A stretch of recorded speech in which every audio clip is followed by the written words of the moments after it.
नमस्ते सबैजनालाई। आज चाहिँ म पोक मोमो बनाउनु जाँदैछु र यो चाहिँ मैले सेकेन्ड टाइप पोक मोमो बनाएको र मैले चाहिँ यहाँ मासुलाई मजाले धोएर बोइल गर्नुको लागि अलिकति नुन हालेर बोइल गर्नुलाई छोडिदिएको छु र अब चाहिँ यसलाई एकछिन मजाले छोपेर पाक्नु दिनुपर्छ हो। अनि त्यसको पछि चाहिँ यहाँ मासु पाकिसकेर मेरो बुढाले चाहिँ किमा बनाउँदैछ र प्याज र इस्कुसको किमा भइसक्यो र अब चाहिँ म आटाको डो बनाउनु जाँदैछु र आटाको डो पनि बनिसकेको छ र अब चाहिँ अदुवा लसुनको पेस्ट गर्छु। यसलाई चाहिँ म मोमोको किमामा हाल्छु र यहाँ मैले अदुवा लसुनको पेस्ट गरिसकेँ।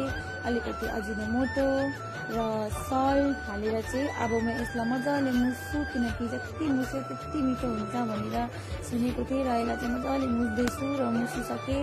अब रेडी भइसकेको छ। अब चाहिँ अचारतिर लागेको छु र टमाटर र सुकेको खोर्सानीलाई मजाले बोइल गरेर मैले अचार बनाइसकेको छु र हेर्नुहोस् कस्तो भयो अचार। यहाँ चाहिँ मेरो आमाले आटाको डल्लो बनाउनु हुँदैछ।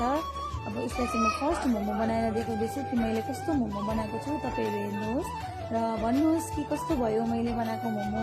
यो चाहिँ मैले सेकेन्डचोटि मोमो बनाएको होइन। तपाईँहरूलाई कस्तो लाग्छ प्लिज मलाई बताउनुहोस्। हेर्नुहोस् त कति मजाको देखेको छ है मोमो। मैले सेकेन्डचोटि बनाएको र मलाई राम्रो लाग्यो। मोमो चाहिँ राम्रो भएको छ हो, मजाले पाकेको छ। अब खानुमा पनि मिठै भएको छ र मेरो छोराले